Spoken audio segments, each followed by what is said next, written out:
ये क्वेश्चन है, कह रहा है the x y plane is the boundary between two transparent media, one with z is greater than 0 and refractive index root 2, and medium 2 with the z is less than 0 has refractive index root 3.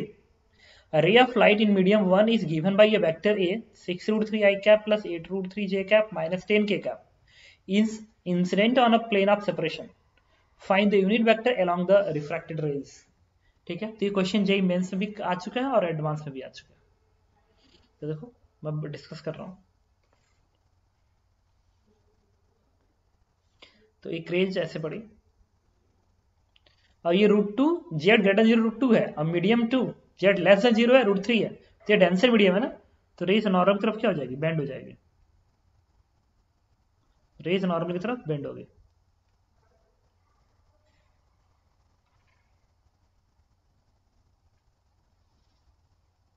तो एक raise ऐसे आई,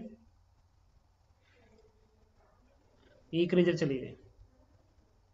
इधर का reflective index mu 1 root 2 है, इधर का reflective index mu 2 root 3 है।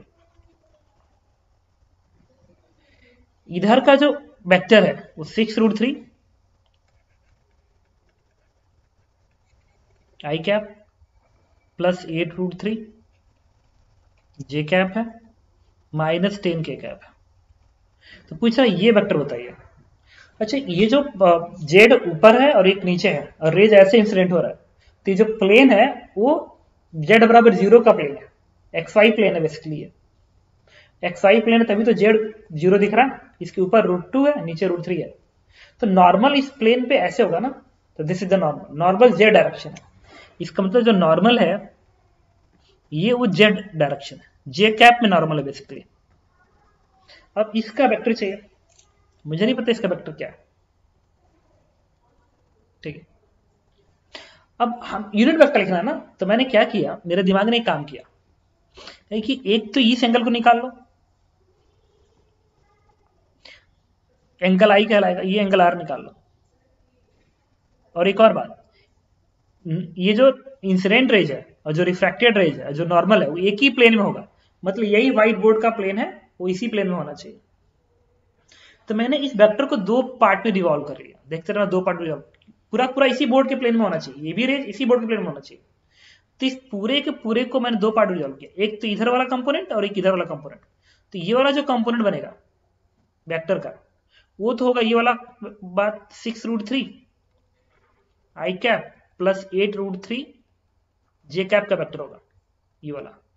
और ये 10 के कैप है तो नीचे को रहा है, तो ये क्या बनेगा, ये 10 वाला होगा माइनस 10। तो कोई पूछे रिजल्टेंट है, ये जो वेक्टर बनेगा वो ये रिजल्टेंट वेक्टर है, ये रिजल्टेंट वेक्टर है। तो ये वेक्टर बेसिकली ये है, और ये एंगल आई, ये एंगल आई है, आई बात निकालेंगे। अब मुझे इसी प्लेन में एक वेक्टर चाहिए जो कि इस डायरेक्शन का, मतलब इस डायरेक्शन को, मतलब ऐसा एक वेक्टर चाहिए, एक वेक्टर मुझे ऐसा चाहिए, मतलब ये एंगल ज्यादा है देखो, तो हमें कम एंगल का वेक्टर चाहिए, मतलब मैं चाहता हूं कम एंगल का वेक्टर निकालना, इससे कम एंगल, ये नॉर्मल है, नॉर्मल से कम एंगल बने,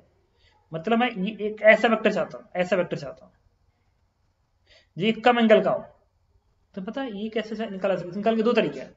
एक पर्टिकुलर दूरी ये लिख लो और एक पर्टिकुलर दूरी ये वाला वेक्टर निकाल लो और ये वाला वेक्टर निकाल लो, एक पर्टिकुलर दूरी का ये वेक्टर, एक पर्टिकुलर दूरी का ये वेक्टर, दोनों को जोड़ देते वेक्टर मिल जाएगा। सो बहुत इंपॉर्टेंट बात बोल रहा हूँ, एक छोटा वेक्टर ये ले लो, एक छोटा वेक्टर ये ले लो, इस तरीके से एडजस्ट करो ताकि ये वाला एंगल क्या आ जाए, ये आर के बराबर आ जाए। तो ये वेक्टर बन गया, आई स्क्वायर वेक्टर निकालो ना मैग्नीट्यूड से डिवाइड करके। यार ये छोटा ही वेक्टर क्यों लूं, क्यों नहीं इस काम को हम ऐसे कर लें, लेंथ ही तो एडजस्ट करना है, ये जो एंड है इसको यही रहने दो, यही रहने दो, इसको ऐसे मिलाओ इस तरीके से ऐसे यहां पे, और ये वाला एंगल आर बन जाए, ये तो यही रहेगा। और अगर इस वेक्टर को, इस वेक्टर में कोई सर्टेन चीज तो मल्टीप्लाई कर दो, यही नहीं इससे भी तो काम चल जाएगा, क्योंकि इसमें मल्टीप्लाई करने से बेटर है कि तुम इससे मल्टीप्लाई कर लो, मल्टीप्लाई तुम किसी में भी कर सकते हो। मुझे एक वेक्टर चाहिए यार, एक वेक्टर चाहिए, ये वाला वेक्टर बस ये चाहिए जिसका एंगल, ये एंगल कम है और वेक्टर यही होना चाहिए, यही वेक्टर होना चाहिए। तो चाहे ये लिखो तो चाहे ये लिखो तो बात तो एक ही है, वेक्टर पैरेलल शिफ्ट हो ही सकती है, कहीं भी शिफ्ट कर सकते हो, बस ये एंगल सेम आना चाहिए, डायरेक्शन नहीं होना चाहिए। तो इसका ये जो होगा, ये जो वेक्टर बनेगा, ये वेक्टर हर हाल में इसके पैरेलल होना चाहिए, और ये जो वेक्टर बनेगा वो हर हाल में इसके पैरेलल होना चाहिए, और बस ये एंगल हो। अच्छा, अगर मैं इसको 10K के बराबर कर दूं, कह दूं कि 10K के बराबर, तो इसको एक सर्टेन लेंथ से मल्टीप्लाई करना पड़ेगा, इसको एक सर्टेन कांस्टेंट से मल्टीप्लाई करेंगे ताकि लेंथ कम हो जाए, एंगल कम हो जाए। या मैं ऐसा भी कर सकता हूं कि इसको यही रहने दो, सुनते रहना थोड़ा सा 2 मिनट के लिए। मैं क्या करूं, इसको ये लेंथ यही रहने दो, ये लेंथ यही रहने दो, इसी के पैरेलल ना, ये पैरेलल वेक्टर है, इसको मैंने यहां से, सुनते रहना 2 मिनट के लिए, यही वेक्टर निकालना है तुम्हें, इसको पैरेलल शिफ्ट कर दो यहां पे, ये लेंथ के बराबर ये लेंथ है, पैरेलल शिफ्ट कर दो ऐसे, कोई फर्क नहीं पड़ता है। ये वेक्टर ये वेक्टर ये वेक्टर एक ही वेक्टर है, कुछ अलग अलग वेक्टर नहीं है। बट इस वेक्टर की खासियत है पता है क्या, कि ये जो लेंथ है, ये लेंथ एकदम बराबर कर दी, और ये लेंथ डायरेक्शन तो यही होगा, बट एक सर्टेन चीज को मल्टीप्लाई कर दिया, अब आ गया ये वेक्टर। अब बाद में इन वेक्टर निकाल लेंगे मैग्नीट्यूड से डिवाइड करके, बात तो एक ही है, क्योंकि हम सिर्फ इंटरेस्टेड इस वेक्टर में, सिर्फ इंटरेस्टेड इस वेक्टर में, उसको पैरेलल शिफ्ट करके कहीं भी जोड़ सकते हो, तुम इस पे जोड़ सकते हो, तुम इस पे जोड़ सकते हो, तुम बीच में जोड़ सकते हो, ऐसे कहीं भी जोड़ सकते हो। अब इंपॉर्टेंट वर्ड हो गया कि कहां जोड़ेंगे तो कैलकुलेशन इजी होगा। जब तुम यहां जोड़ोगे तो कैलकुलेशन थोड़ा सा ज्यादा इजी होगा, क्यों, क्योंकि 10K कैप है, बस एक ही कैप है, एक ही डायरेक्शन है। और अगर तुम इसके बाउंड्री पे जोड़ते हो तो जब इससे मल्टीप्लाई करोगे, लाइक ये भी इजी है यार, क्या फर्क पड़ता है, इसी में तो एक सर्टेन लैम्डा मल्टीप्लाई करना है। मैं तुम्हें दिखा देता हूं दोनों, चलो मैं इसका हेल्प लेने जा रहा हूं, इस वाले वेक्टर का हेल्प लेने जा रहा हूं, तो ये तो मैं यही रखूंगा,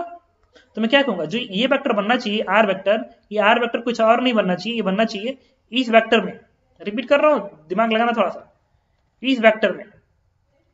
ये जो वेक्टर जोड़ने जा रहा हूं, तो ये तो वेक्टर एग्जैक्टली इसी के बराबर है, तो तुम क्या लिखोगे, 6√3 आई कैप प्लस 8√3 जे कैप, और ये वाला एक सर्टेन लैम्डा मल्टीप्लाई देगा इसमें, तो -10 लैम्डा के कैप, और ये इसी को मैग्नीट्यूड से डिवाइड करोगे तो यूनिट वेक्टर आ जाएगा, जो कि तुम्हारा आंसर मिल जाएगा। यूनिट वेक्टर चाहे इसका लिखो चाहे इसका लिखो चाहे इसका लिखो, सबका बराबर आएगा, क्यों, डायरेक्शन सेम है।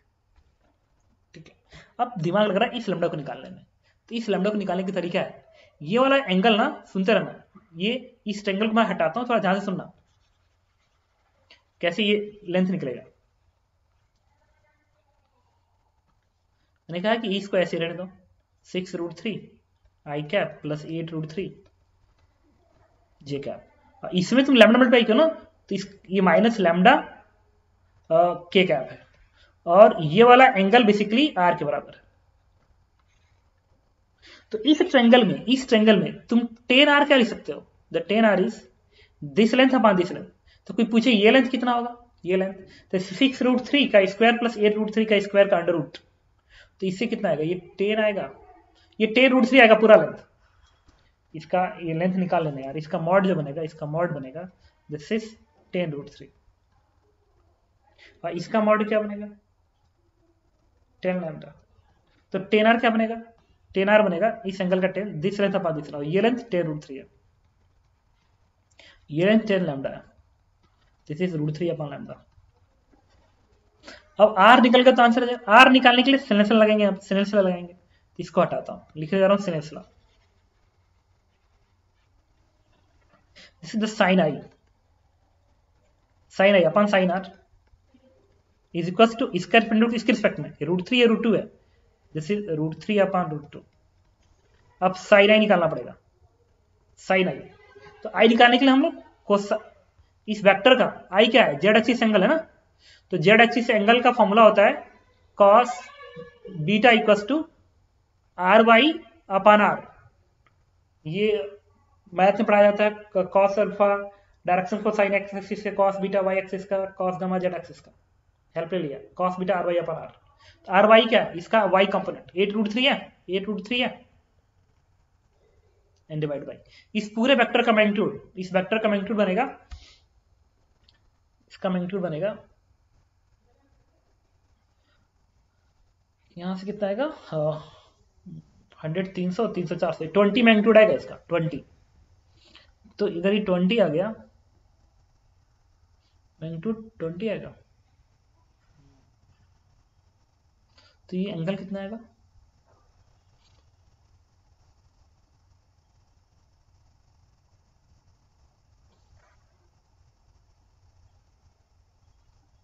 अच्छा ये जे कैप नहीं था, ये के था, देखो जेड के था, तो तुम के ही लिखोगे इसको, के था। ठीक है, सारा चीज मैंने सही किया, गलत नहीं किया, बट वो के था, जेड है ना। केस एंगल चाहिए ना, केस एंगल चाहिए, वही तो मैं कह रहा हूँ। के है ना, नॉर्मल करोगे, एंगल क्यों नहीं आ रहा है, केस एंगल चाहिए, तो ये -10 लिखोगे ना, -10, ये आर जेड बनेगा, आर जेड, तो ये -10 बनेगा। तो दिस इज -10, सुनते रहना, -10 का मतलब -हाफ, इसका मतलब बीटा का एंगल क्या आ गया, 120 डिग्री। अब इस 120 डिग्री पे सोचना पड़ेगा कि 120 डिग्री है, जबकि ये तो एक्यूट होता है, तो क्यों है 120 डिग्री, देखो बताता हूँ। ये डायरेक्शन ये है, मतलब ये डायरेक्शन ये है, सुनते रहना, ये डायरेक्शन ये है जेड का, और इस वेक्टर डायरेक्शन ये है ना, ये डायरेक्शन ये है और ये डायरेक्शन ये है, जेड का डायरेक्शन ये है और वेक्टर डायरेक्शन ये है। तो एक्चुअली में ये एंगल, ये वेक्टर का डायरेक्शन है, ये जेड का डायरेक्शन है, ये एंगल 120 है। तो आगे बढ़ाओगे ना, तो एंगल ऑफ इंसिडेंट क्या होगा, एंगल ऑफ इंसिडेंट ये है, देखना एंगल ऑफ इंसिडेंट ये है, जबकि 120 डिग्री इसको आगे बढ़ाने के बाद इसको आगे बढ़ाना, ये एंगल 120 है, तो this angle will be 60 degree, मतलब angle of incidence is 60 degree, तो आई इज 60 डिग्री, तो दिस इज साइन 60। तो साइन 60 इज व्हाट, √3/2, तुम इसको लिखोगे √3/2, and this is sine r. तो √3 से √3 कटा, तो यहां से साइन आर की वैल्यू आ गई 1/√2, तो इससे आर की वैल्यू क्या आएगी, 45 डिग्री। अब आर उठाए कहां प्लेस कर दो, यहां प्लेस कर दो, तो 1045 is 1045 is 1, what is lambda, तो लैम्डा इधर भेजो, इट इज √3, उठा के यहां प्लेस कर दो, वैल्यू क्या आ गई 6 √3 आई कैप प्लस 8 √3 जे कैप माइनस 10 √3 के कैप, दिस इज आंसर। अब तुमसे कोई पूछे कि इसका यूनिट वेक्टर बताइए, आर कैप क्या बनेगा, इसी को आर की मैग्नीट्यूड से डिवाइड कर दो, आ गया आंसर। तो this is equation of reflected raise. तो जब भी तुमसे पूछता है इक्वेशन ऑफ रिफ्लेक्टेड रेज बताइए, मेंस और एडवांस में कई बार आ चुके हैं, इसीलिए क्वेश्चन कम कॉन्सेप्ट ज्यादा है। तो इसको सॉल्व करने का तरीका यही है कि किसी एक पर्टिकुलर डायरेक्शन कैसे बनाते हैं, फिर ऐसा इसको फिक्स कर देते हैं, फिर इसमें लेंस मल्टीप्लाई कर देते हैं, या इसको फिक्स करो इसे मल्टीप्लाई करो, और फिर इस ट्रायंगल को बनाओ, फिर 10R लगाओ, फिर सिनेसर लगाओ, सॉल्व कर दो, आंसर हो जाएगा। ठीक है, ओके।